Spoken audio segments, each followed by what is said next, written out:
ఒక్కొక్క హయాంలో ఒక్కొక్క కథ నడుస్తూ ఉంటుంది. పెట్టుబడులకు సంబంధించి నెగిటివ్ ప్రచారం ఎక్కువ జరిగింది. వాస్తవం ఏంటో సాధారణ ప్రజలకి తెలియనటువంటి పరిస్థితి.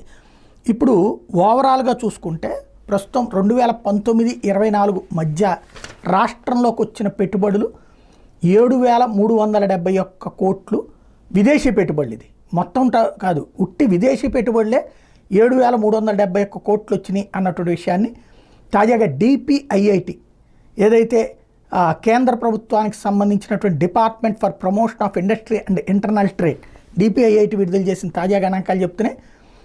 కోవిడ్ మహమ్మారితో 2 ఏళ్లు ప్రపంచం స్తంభించినటువంటి సందర్భంలో అయినా కూడా గడిచిన 5 ఏళ్లలో ఆంధ్రప్రదేశ్లో విదేశీ ప్రత్యక్ష పెట్టుబడులు FDIని సాధించింది. 2019 అక్టోబర్ నుండి 2024 మార్చి మధ్య కాలంలో 7,370 కోట్ల విదేశీ ప్రత్యక్ష పెట్టుబడులు వచ్చినట్టు చెప్తోంది.